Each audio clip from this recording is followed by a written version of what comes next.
ప్రేక్షకులకు నమస్కారం అండి. నా పేరు ఆంజనేయరాజు. ట్రెడిషనల్ హీలర్‌ని. మా మెడిసిన్స్ యొక్క బ్రాండ్ హెర్బా వ్యాలీ. మా క్లినిక్ పేరు కూడా అదేనండి. మనం ఈరోజు మన ప్రేక్షకులకి అన్ని మూలికల గురించే కాకుండా కొన్ని వ్యాధుల గురించి కూడా చెప్దామండి.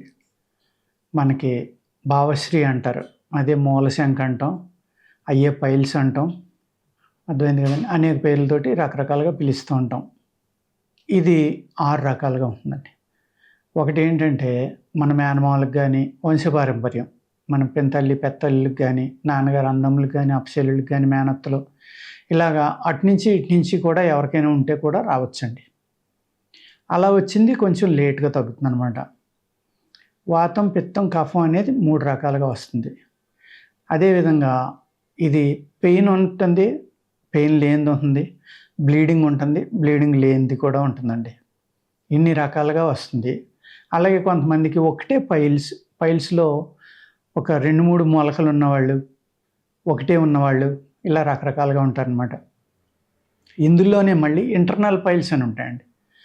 ఏదైతే మీకు యానస్ ఉందో అక్కడి నుంచి 2-3 అంగుళాల లోపలికి కూడా ఈ పైల్స్ అనేవి ఉంటాయి. బయటికి కనపడవయి. కానీ వాళ్ళకి బ్లీడింగ్ అవుతూ ఉంటుంది, విపరీతమైన పెయిన్ ఉంది, ఎన్నో రకాలుగా ఇబ్బంది పడుతూ ఉంటారనమాట.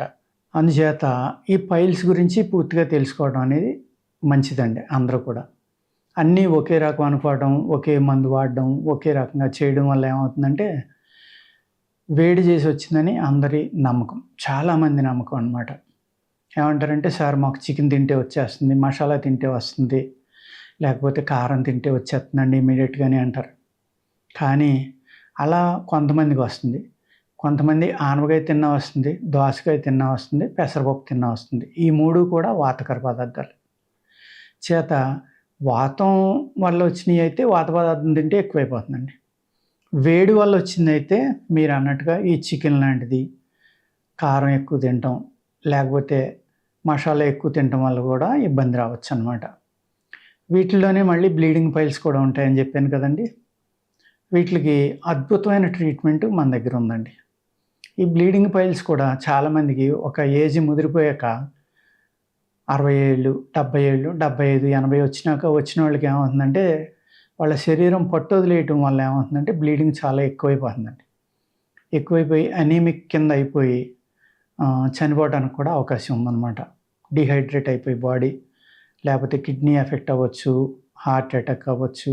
మ్యాక్సిమం బ్లీడింగ్ అయిపోతుందన్నమాట పొద్దుటే. కొంతమందికి పాపం ఏమవుతుందంటేనండి యానస్ ప్రొలాప్స్ కూడా జరుగుతుంది. ఎందుకంటే బయటికి వెళ్ళిపోతుంది అది.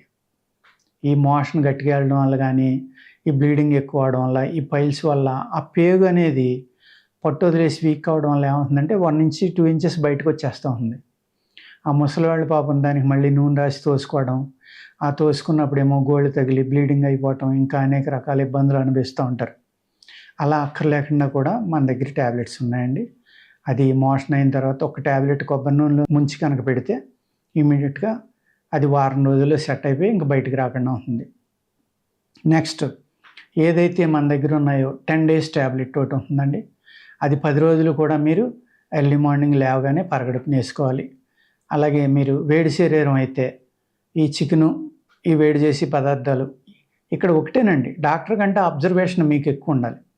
మీ శరీర తత్వం మీకే తెలుసు కాబట్టి మీరు ఎప్పుడైతే పలానా ఆహారం నేను తిన్నాను నిన్న, ఇవాళ ఎక్కువైంది అనుకుంటే అది మానేయడం నేర్చుకోండి. ఆ విధంగా మీ అబ్జర్వేషన్ అనేది చాలా ఉపయోగం అనమాట ఈ మందు వాడే చోట. అదేవిధంగా చలవ చేసిన వాళ్ళు ఉంటారు. నేను ఆనపకాయ తింటే పెరిగిపోయిందంటే ఆనపకాయ మానేయండి, వెంటనే మీకు అర్థమైపోతుంది మీది వాతం వల్ల వచ్చిన పైల్స్ అనమాట. అందుకేం చేయాలి, మీరు ఇమీడియట్గా ఆనపకాయ, దోసకాయ, పెసరపప్పు ఇలా చలవ చేసి పదార్థాలు మీరు మానేయాలి.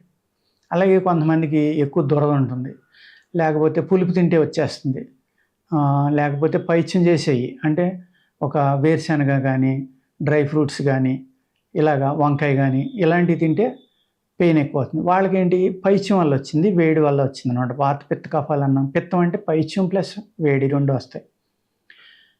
అందుకేంటంటే మీరు ఆ 2 లక్షణాలు మీరు గుర్తించుకోవాలి. ఈ విధంగా కనుక మీరు అబ్జర్వ్ చేసుకుంటా మన మందు వాడుకుంటే చాలా చక్కగా మీకు తగ్గిపోతుందండి. అలాగే మన ప్రేక్షకులు ఎంతోమంది అడుగుతున్నారు, సార్ మీరు బుక్స్ రాయొచ్చు కదా, ఆ బుక్స్ మేము కొనుక్కుంటాం, మీరు ఒక 50 చిట్కాలు, 50 మూలికల గురించి ఇలాగనే బుక్స్ రాయండి. లేదంటే మీ దగ్గర క్లాసులకు వస్తాము, క్లాసెస్ పెట్టండి అని కూడా చాలామంది అడుగుతున్నారనమాట. ఈ క్లాసెస్ పెట్టాలి అంటే మనకి నేచర్‌లోకి వెళ్ళిపోవాలండి. ప్రకృతిలోకి వెళ్ళాలి. ఏదైతే మా ఫామ్ ఉందో అక్కడికి వెళ్ళాలి. అక్కడికి వెళ్ళాక మీ అందరికీ వసతి చేకూర్చాలంటే మాకు ఇబ్బందే కదా! అందుకు అదంతా ఆ కన్‌స్ట్రక్షన్ గానీ, ఆ ఏర్పాట్లన్నీ అవుతున్నాయండి. అయి అవ్వడానికి మే, జూన్, జూలైలో స్టార్ట్ అవుతాయి. అప్పుడు తప్పనిసరిగా మీ అందరూ రావచ్చు. అది ఇప్పటి నుంచే మీరు ఆ క్లాసెస్ కోసం రిజర్వ్ చేసుకుంటే first batch, second batch, third batch ఇలా విడదీసండి. మీకు మంత్లీ వన్సే ఉంటుంది. 1 వీక్ గానీ, 10 డేస్ గానీ ఆ విధంగా అరేంజ్ చేద్దాం అనుకుంటున్నాం. అక్కడ ప్రాక్టికల్‌గా మీరు ప్రతి మొక్కని చూసి, ఆ మొక్కని ఎలా శుద్ధి చేయాలి, ఎలా మందుగా వాడుకోవాలి, ఆ మందుని ఎవరికివ్వాలి, ఏ ఏ వ్యాధులకివ్వాలి, అలాగే మీ శరీరం అంటే ఏంటి, ఈ వాతం అంటే ఏంటి, పిత్తం అంటే ఏంటి, కఫం అంటే ఏంటి, ఏ విధమైనోళ్ళు ఏ ఏజ్‌లో ఎలాంటి ఆహారం తీసుకోవాలి, ఇలాగా యోగా, ప్రాణాయామం అనేక రకాలైన ట్రైనింగ్స్ అక్కడ మీకు మేము ఇస్తామండి. ఇయన్నీ కూడా మీరు చక్కగా బుక్ చేసుకుని అక్కడ వారం రోజులు మాతోటి పాటే ఉండాలన్నమాట. ఎప్పటి నుంచి మీరు రిజర్వ్ చేసుకుంటే ఆ రిజర్వ్ చేసుకున్న వాళ్ళకి మేము ఈ నెలలో ఈ బ్యాచ్, ఈ నెలలో ఈ బ్యాచ్ ఈ విధంగా మేము అరేంజ్ చేస్తామండి. అర్థమైంది కదా! అంచేత మీరు అందరూ తప్పనిసరిగా నేర్చుకుని ప్రతి విలేజ్‌లోని ఒక ట్రెడిషనల్ హీలర్ ఉండాలనేది మా భావన. అందుకేంటంటే నేను ఇప్పటికే 200 వీడియోల దాకా చేసాం.